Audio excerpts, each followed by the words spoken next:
Right now, the Magic community is convinced that Universes Beyond is killing Magic the Gathering. I mean, it seems like every big content creator has made a video on this topic. We've got Command Zone, we've got Brian Kibler, we've got Tellurian Community College. So obviously, this is a really big topic right now and is a concern for a lot of players within the community. But what if I told you that Wizards is actually trying to fix this issue? Players feel like Universes Beyond is slowly replacing Magic the Gathering's own IP, and with the latest 2026 schedule with 4 Universes Beyond set and only 3 of its own IP, it's hard to argue with them. But this new Strixhaven book that they've announced might be the most important test in years. A chance to see if Magic players really want more in-depth Magic the Gathering story and lore. Now, if this book fails, it's just going to be more evidence that Magic players do not care about their own IP, and in fact, what we want is just more Universes Beyond. But if it succeeds, it could be the very thing that saves Magic's own identity. Now, it's not going to take you very long to be scrolling online and to come across comments of people saying, oh, Wizards of the Coast don't care about their own IP anymore. All they care about Universes Beyond. Magic is dead. Blah, blah, blah, blah, blah. Now, I think this is wrong because the reality is WotC has a lot of reason to care about their own IP and a lot of incentive to strengthen their own IP. The truth is, I think WotC has learned a lot from the success of Universes Beyond and is going to try to replicate that success in their own product. And they're going to do this by investing more into their own story. Now, we know this because a book has already been announced for Strixhaven. A comic book series has already been released. A TV series and movie has also been announced that is in the works. Now, I know there's a lot of talk saying, oh, they've announced movies and series before, it's not going to happen, blah, blah, blah, blah, blah. And yes, you might be right, but the evidence of the book and the comics is there, okay? The product is here, it's coming. And if that succeeds, what do you think that is going to mean? It's going to tell them, this is successful, let's keep going with this. If it bombs, then it is more likely that they're just going to say, people don't care about our own story, our own lore. But I wholeheartedly believe that these series and movies are going to go through. So a lot of people believe that Universes Beyond is going to be the death of Magic. But if WotC are doing this and they are investing so much into their own IP, it means that in the long term, even in the next few years, right, if this book does really, really well, people love the comics and stuff like that, people are going to be more and more interested in Magic's own stuff. That means the balance between Universes Beyond and Magic's own IP is going to start to rebalance. It's going to rejig, right? Because right now, Universes Beyond has all of the emotional attachment, right? People don't really have that much emotional attachment to Magic the Gathering's own characters, and that's because there's no real lore to consume. Yes, there is stories and stuff like that, but let's be honest, the stories at the moment, the short stories, they suck. Your average player does not read a Planeswalker's Guide, even though it is amazing world building. They're not reading it. They don't care because they don't want to have to go online and go and just sit there and read through it all. They would much rather read a physical book or listen to an audio book or watch a TV series, a movie. So with all this new media in the works, I truly do believe we're going to start to see that balance be restored. So even though you believe Universes Beyond might be killing Magic, I believe that actually the future of Magic the Gathering is quite bright. And I know that's going to be an unpopular opinion right now because everyone is saying Magic the Gathering's dying, Universes Beyond is ruining Magic, blah, blah, blah, blah, blah, blah, blah. Truly, I believe this is just a short-term thing. Hasbro has seen that Universes Beyond is making them a shit load of money.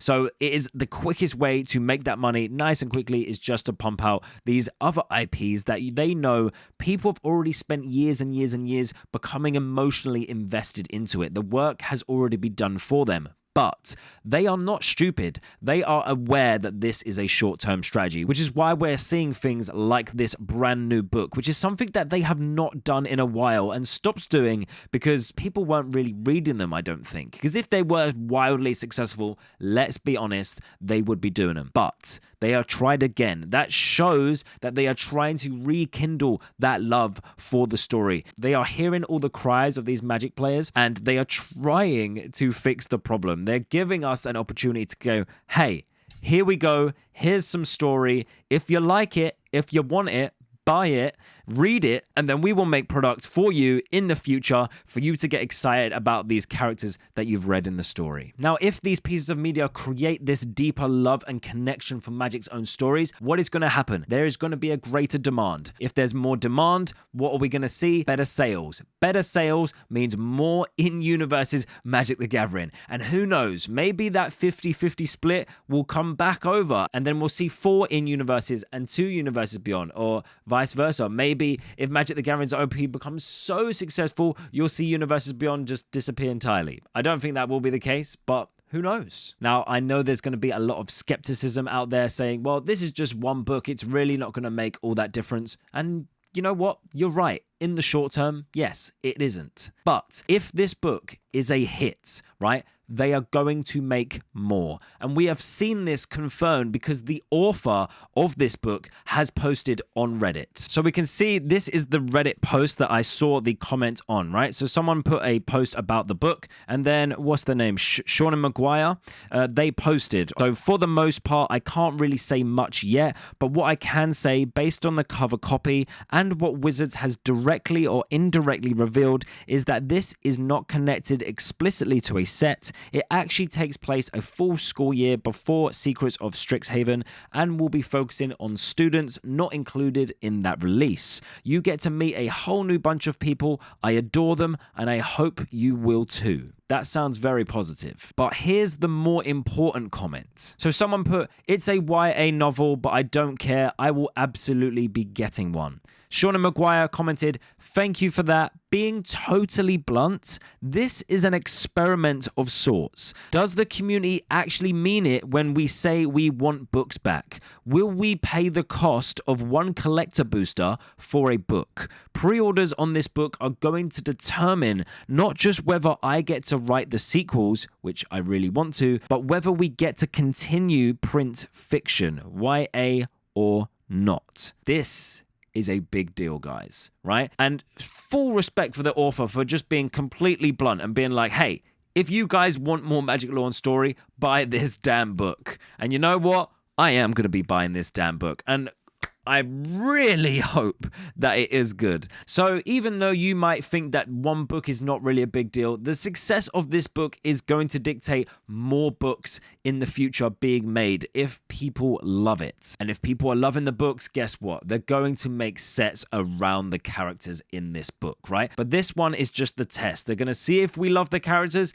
If we do, then they'll get that in the release calendar probably a little bit further down the future, and we could see some sets there. But it's gonna take time. These things do not happen overnight. So yes, we might continue to see this trend for the next couple of years, but eventually, in the long run, I do believe that the course is going to start to be corrected, and we might actually see WotC start to prioritize Magic again, and this book could save Magic the Gathering's own story. Now, there are those that are going to say that Magic the Gathering will never be able to compete with Universes Beyond. And yes, in the short term, that is true. But in the long term, I think absolutely Magic the Gathering can compete. We have seen what the power of a single good book or TV series can do. We see it all the time. I mean, look at Game of Thrones. That started out just as a really, really good book. Then they made a TV series, and then it exploded, and then loads and loads of products were made around that. So if people love this book, guess what? Maybe a TV series will be made about this book as well. And then before you know it, everyone is talking about Magic the Gathering. Everyone knows what it is, and then everyone starts coming towards the card game.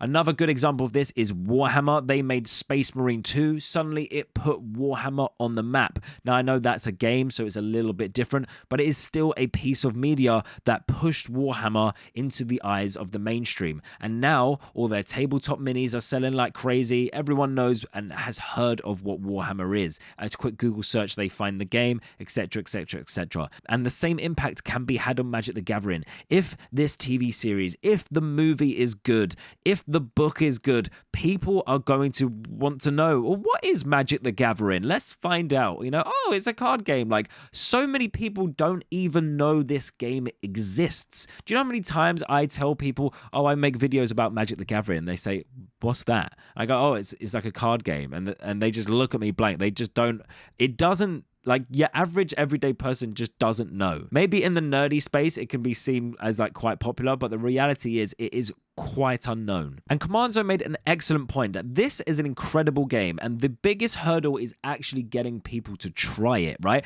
To expose people to it. And if you can manage to do that through these pieces of media, so they've already bridged that gap of like emotional connection towards it, then you're going to get more people trying the game. And if they try the game, the likelihood of them continuing to play the game, we can probably assume it is pretty high. Now, there is going to be those people that say that Magic the Gathering lore sucks, and I don't care about this book, right?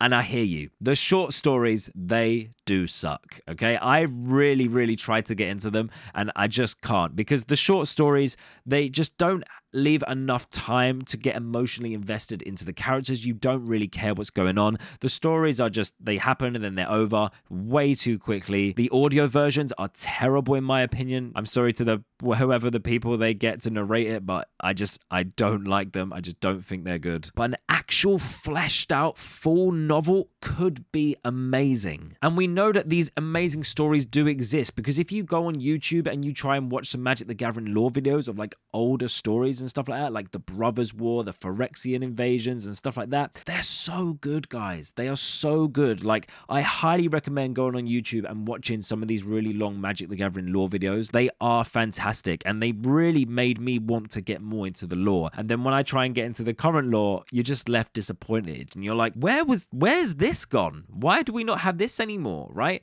And you know, they used to release a lot of these like lore products and stuff like that with like their bundles and stuff like that, and it's just not a thing anymore, right? Because they've just decided, oh, you know what, nobody cares about it. But as I said, the success of Universes Beyond, I think, is teaching them the importance of bridging that gap and building that emotional connection to the story, not just the mechanics of the card. If you look at other card games right now in the space, why are they so successful? Because people love Pokemon's IP. It's not the card game that they love, it is the fact that it's about Pokemon. And I know there's going to be people in the comments telling me that Pokemon is a great game and blah, blah, blah, blah, blah. Okay, whatever. I don't care. This is my opinion. My opinion is that people play Pokemon TCG because they love Pokemon, not because the game is good. I believe a lot of this success of Yu-Gi-Oh! Is because of the TV series that they always make to go with each new generation. And the reason One Piece has skyrocketed again is through the sheer love and passion for that IP, not because of the game itself. If you stripped away all of the incredible One Piece art and you just had blank pieces of cardboard, the game itself, people would, even though it is a good game, I've heard and played a little bit of it and would love to play it one day, but the reality is, it's not the game that sells it. It's the love for the IP. I believe that Wizards are finally starting to realize this. They know that they've got the best game on the market, but they don't have the IP. But they are correcting it. But they can't do that overnight. We have to be patient, and we need to support them when they give us products like this. So buy the damn book, buy the comics, consume the TV series, the movie, whatever. And you know what? If it's terrible, it's terrible, and that will be a damn shame, right? But, you know, all we can do then is give constructive feedback and say, listen, we bought it, it sold well, but it sucked, right? But then at least that tells them people want it, right? If it sells well, people want it, and then if it gets bad reviews, it gets bad reviews, and that will obviously affect the sales. But hopefully this is good. So guys, I just want to wrap the video up by saying, if you care about Magic the Gathering story and lore, please buy this book. Vote with your wallet. Let's show WotC that we want more incredible story and lore so that we can get more in the future. Now, guys, if you enjoyed this video, the YouTube algorithm says that you'll also love this one. And who's to argue with the algorithm? So go ahead and check it out.